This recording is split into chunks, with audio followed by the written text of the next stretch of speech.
Was that wink supposed to mean you're into me, or that I should back off? Did that pressure your hand mean something, or am I just thinking too much?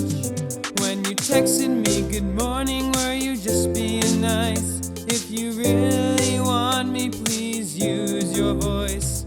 How we doing today? It is another beautiful day to listen to a Boy with a Heart podcast. I got a nice lineup for you guys tonight.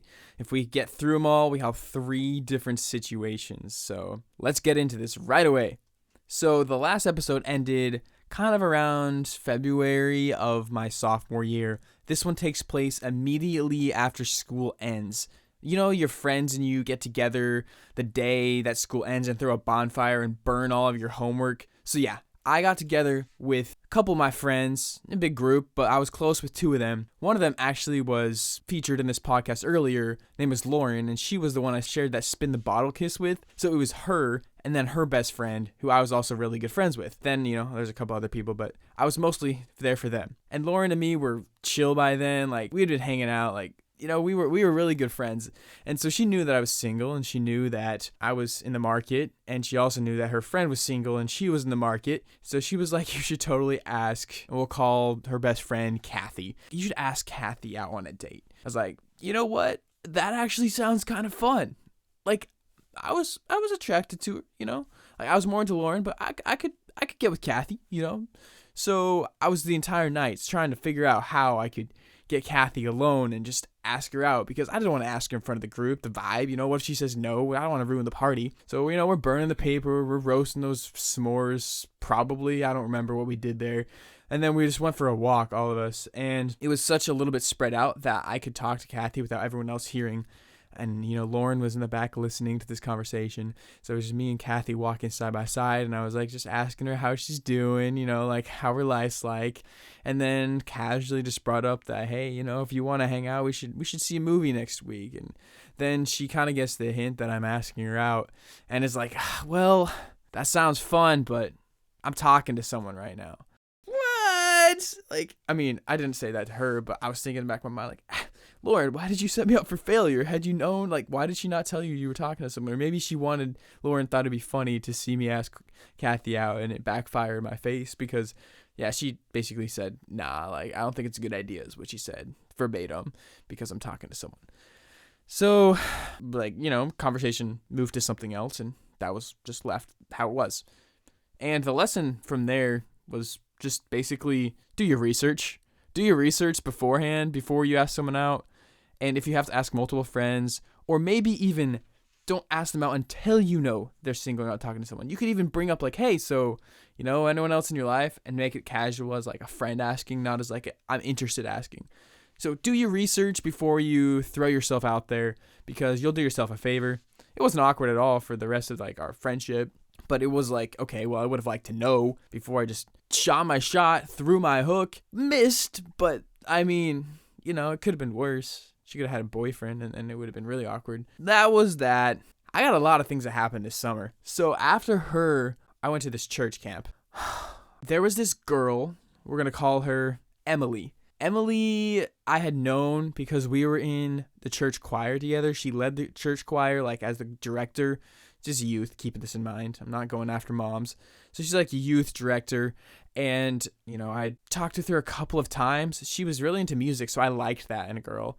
And so I made an effort to actually talk to her about music. And we were both going to this church camp together. And there's a talent show. And I was performing my song Waterfall, naturally. I gotta get my exposure in, take every talent show opportunity I can have. So she also was performing the talent show.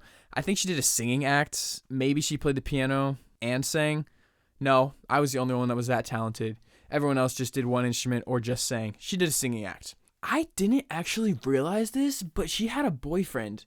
I just thought she was friends with some guys because she was being very friendly to me. I thought that was a normal thing. But I also thought maybe she was into me because she was being friendly. She'd always say hi to me when we walk in the halls, or we're passing, or we stop for a little chat, right? And she was never with another guy. So it was okay, well, maybe she just has, that's just the type of person she is. She's kind, she's nice, and she talks to guys. Like, there's nothing wrong with that. But I thought it was a little bit special. In fact, I don't know what I was thinking. I mean, I was just like chatting up a storm because I wanted to, be friendly. Or maybe I was into her. Who knows? You don't know. I don't know. So after this talent show, that was a little side tangent. After this talent show, we were walking on the sidewalk back to the dorms, and this time she was with a guy. But I didn't even notice because I hadn't paid attention to the dude she was with, right? I was just like paying attention to her. Like, I mean, as one does. So I'm walking by her, and I complimented her on her performance. It was really like simple compliment, like, yeah, you did a great job. And she's like, oh, thank you so much. And like waves, and I waved back, and I kept walking. Well, little did I know, this other dude next to her took so much offense to that. He was like intimidated by me saying, you did a great job. Because when I got back in my dorm, like he was the next guy in the dorm, they're separate dorms, females and females, males and males. So he said goodbye to his girlfriend in quotation marks because apparently they're together. And then he goes like right behind me. I'm like, messing with my key or like trying to find my room, whatever. And then I turned around and then he like shoves me against the wall. This happened. Like, this is not made up. He took so much offense and so much intimidation to this act of me complimenting that he felt the need to shove me against the wall and say, hey, I don't like you talking to my girlfriend. I just like looked out and I was like, I didn't say a single thing. I just like looked at him, and then he like dropped his hand and he's like just walked away, and I was like, what a douchebag. Like, are you serious right now? Is that how you keep your girl? Because you threaten every other guy? Yeah, that happened. To this day, well, they're married actually. So good for him. Good for her. Staying with the douchebag. Actually, I should probably go check the Facebook because they got married like a few years ago. Maybe they've divorced by now. I don't know. I don't really care. It's not that deep. Another example of doing your research. Find out if they have a boyfriend or not. So that way you can pretend to be like, okay, mean and not compliment them after the performance. Or just at least know who you're dealing with so you don't act flirtatious when you are conversing around the boyfriend so that you don't get threatened. Or maybe next time someone threatens you, this is the lesson, stand up for yourself, explain your side, and maybe go for the girl. Because I did back off after that. And it wasn't like, okay, I was super into this girl that I was scared by him, but it was just like, okay, she's not worth the effort. Like, he's not worth the effort to like get upset about me with. If it was someone I was really interested in, yeah, I would have fought for it. I really wasn't interested in making an enemy because I didn't really care about this girl other than just being friends. I don't think I'd talk to her again, like ever though.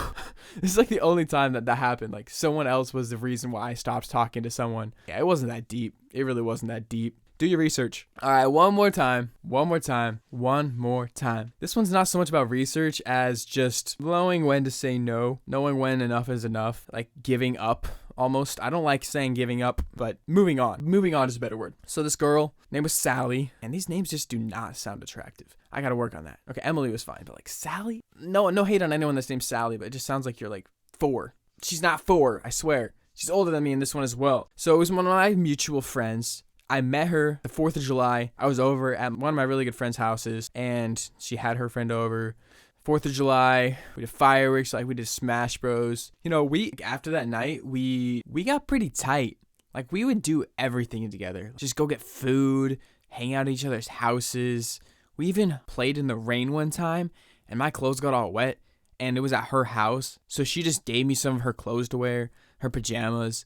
Like, we were tight like that. Best friends type of vibe. I became better friends with her and hung out with her more often, even without my other friend in the picture. So we got like close. I don't know what it was, but I was just like, I liked her energy. I liked her vibe. And I didn't know at that point that I liked her, but it would come later. But Sally worked at night. Sally worked at Freddy's. Freddy's is an ice cream shop.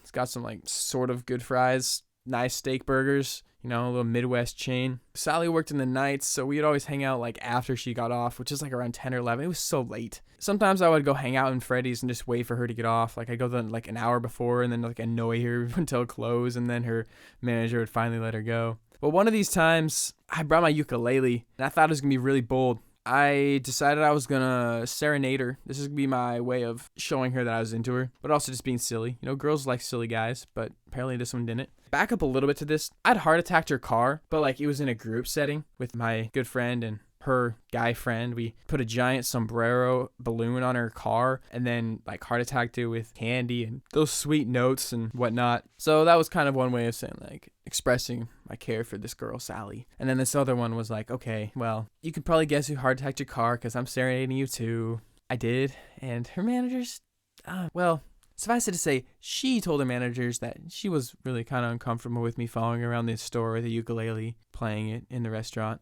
Yeah, in foresight, it was kind of like a setting myself up for failure. Like, even if she did like it, like how much can you like express like I love that while I'm working? Like you're kind of trying to do your own thing. Like, why would you want someone singing to you with the ukulele while you're working, especially when you're in like a fast food restaurant like outfit, like, and you smell like fries? But I thought it was cute. Like, I really did. And if someone liked me, like it was into me, that would have shown that they were like, okay, well, other than them thinking I'm crazy, if they were into me, they would have given me a chance. You know, they would have let me know right there. Like, that's super cute, but I prefer being like loved other ways. So here's a couple examples of how you can show me love that's not playing the ukulele while I'm working. I ended up getting kicked out of the restaurant because of that. And I could drive, but like I just walked there. And I was hoping that Sally, I was going to hang out with afterwards, and then she could just drive me home. Because at this point, it was pretty dark, and I was tired of walking. So when I realized I was getting kicked out of the restaurant and was not going to be receiving that ride home, I started texting my parents, but then I didn't respond to them when they responded to me because my phone died. So I just had to kind of wait and hope that they were going to come pick me up. So yeah.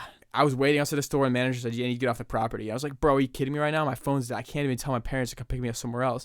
Like I don't care. It's not my problem. Luckily, at that moment, they like pulled up, but like it was going to be really awkward because I was going to have to go walk across the street to Walmart or something, just wait for my parents to like go up to Freddy's and have to walk over to Freddy's, and then parents would be like, why are you waiting at Walmart? Like, bro, what? So yeah, then luckily that didn't have to happen. Point is, then she got really kind of weirded out with me and we didn't hang out much. I think maybe we hung out like one more time, but she got a boyfriend really, really soon after that. So I found out she was talking to another guy while this whole thing was going down. And yeah, I'm gonna say that's why she wasn't into me, because she was talking to someone else and she was trying to be loyal. Maybe she just wasn't into me. Maybe she was just too much for her. Maybe she just wasn't into the whole ukulele thing. I forgot to say that she would flirt with me, which is why I was actually like kind of into her. Because girls that flirt with me, it's really easy for me to fall in like with them. Hey, you're showing me a lot of interest. You're attractive. I'm gonna give it a shot. Like, I'm always down to give it a shot unless I just like don't find you attractive. As long as you flirt with me, you're nice, I find you attractive, like there's almost no reason I'm not gonna be like, all right, let's at least date a couple times, see what happens. Like, and she did, which was her own fault, because then it led to me feeling things for her stronger than she felt for me. Or maybe she was just being silly. It's one of those friendships where like, oh, it's a guy friend, you know, I can flirt with him, like we can keep it just as a friend zone thing as long as he doesn't catch feelings. And I did. I don't know. Point is, don't do too much effort into things before you do your research. Goes back to the research thing. Know who you're going to be interested in and shoot your shot with. Know if they actually are talking to someone else. Do your research. Do the Instagram stalks. Do the best friend stalks. Like, find out what you can before you shoot your shot. Because again, you're just going to embarrass yourself and you might make the friendship awkward if it's just going to stay a friendship. And then it usually doesn't. Research. Research, research, research. That's all I can stress. That's all I can say. This is a long one. A lot of rambling. I'll see you guys on the flip. Enjoy your Thanksgiving. Hopefully, we will have another episode out by then. Hopefully. I travel a lot, guys. I'm just enjoying my life too much out here in Italy. I hope you guys had a good Halloween, too. You guys heard what you came for. Research, research, research. Peace. 'Cause I don't understand this code that you follow. E equals MC squared. I wonder what goes on in your noggin. Let's reel him in to make him unaware. It doesn't have to be this way. Just tell me what you want, 'cause your codes are messing this all up. I want